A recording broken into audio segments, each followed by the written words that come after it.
E aí pessoal, salve Maria, como é que vocês estão? Vamos para mais uma aula hoje do nosso curso de História da Igreja.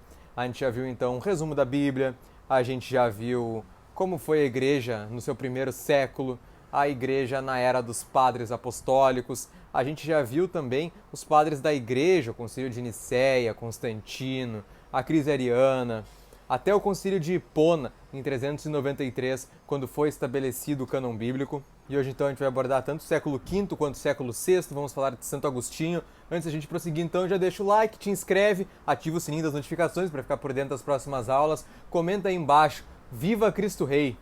E envia esse vídeo para quem tu acha que vai curtir ou que precisa receber esse conteúdo. Beleza? Sem mais enrolação, bora começar com a nossa aula. Bom, Santo Agostinho ele foi um homem de vida devassa, ele teve um filho sem ser casado, mas a mãe dele era uma mulher extremamente virtuosa, Santa Mônica, e ela sempre rezou por ele, para que ele se convertesse. Chegou uma época da vida de Agostinho que ele começou a andar com a seita dos gnósticos, até que chegou um ponto em que Santo Agostinho percebeu que não fazia sentido, que ele não encontrava as respostas que os gnósticos diziam que dariam a ele, os saberes ocultos que eles diziam que tinham. Ele foi convertido pela pregação de um jovem de apenas 18 anos, ou ao menos se interessou pelo cristianismo a partir daí. E aí ele tem os diálogos dele com Deus, dizendo: Senhor, dá-me a castidade, mas não hoje. Enfim,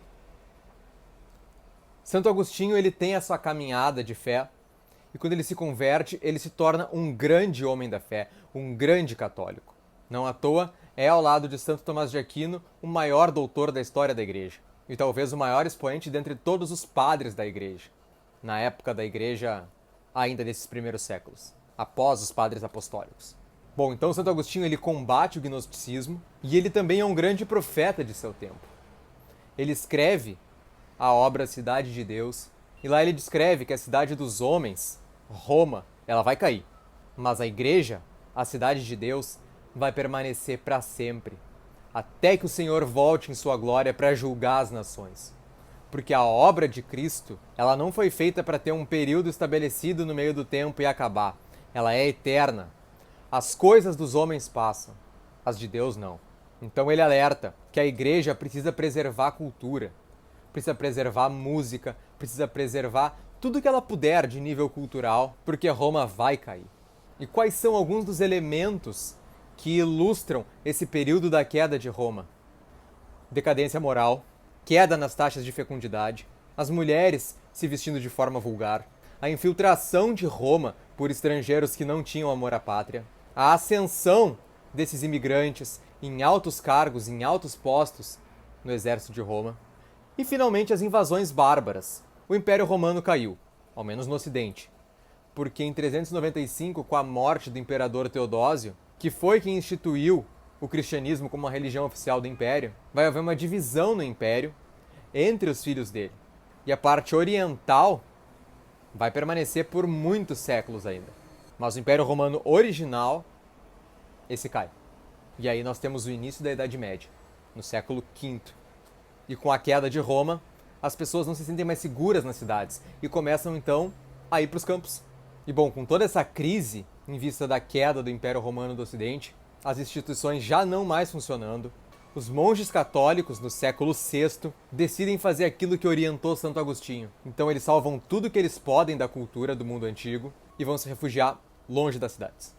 E é assim que surgem os monges copistas. Tem pessoas hoje que acusam a igreja de ter se adonado do conhecimento do mundo antigo. Bom, ou essas pessoas são mentirosas, ou, que é o que eu acredito na maior parte dos casos, elas só não conhecem história. Porque a igreja na Idade Média ela não roubou o conhecimento nem nada disso. Ela simplesmente era a única fonte da cultura do mundo antigo, porque se os monges não tivessem salvo todos aqueles escritos, todas aquelas obras, os bárbaros teriam destruído com tudo e nada teria chegado até a gente. Portanto, agradeça a igreja, ao invés de acusar ela, pelo conhecimento do mundo antigo ter chegado até nós. É muito fácil cuspir no prato depois que já comeu. E bom, os monges copistas recebem esse nome porque eles começam a copiar os textos antigos para que eles fossem preservados nos mosteiros, que ficavam afastados das cidades. E não, a igreja não escondia o conhecimento de ninguém. Diversas pessoas de famílias nobres pagavam para estudar nesses mosteiros. E diversas pessoas de origem humilde, que tinham vocação monacal iam para os mosteiros para se tornar monges e também estudavam esses escritos. Ele não foi escondido de ninguém, ele só foi preservado para que os bárbaros não acabassem com tudo. Mas as pessoas sempre tiveram acesso. E bom, no lado oriental, onde o Império permaneceu, Justiniano, que foi um homem de origem humilde, filho de um soldado de baixa classe, casado com uma atriz, que era uma profissão vista como extremamente baixa na sociedade naquela época. Ele que ainda tinha costumes simples, ele gostava de assistir uma competição esportiva de corrida que tinha basicamente dois times, os azuis e os verdes. Então ele era, bem dizer, uma espécie de PM torcedor do Mengão da época. Ele se torna imperador e mesmo com toda essa origem humilde dele, ele busca restaurar Roma, restaurar a cultura romana e ainda combate as heresias no Oriente. Só que quando parecia que o Ocidente ia sair do inverno das invasões bárbaras, vão pro ralo no século VII e VIII as conquistas de Justiniano. Porque quando a Europa estava se reorganizando após as invasões bárbaras, surgem novos bárbaros, os seguidores de Maomé. Mas sobre eles a gente vai falar na próxima aula. Muito obrigado pela companhia. Peço que rezem uma Ave Maria por mim e, se puderem, coloquem meu nome nas intenções da Santa Missa. Deus abençoe vocês e as famílias de vocês e que Nossa Senhora interceda sempre por vocês. Forte abraço e até a próxima.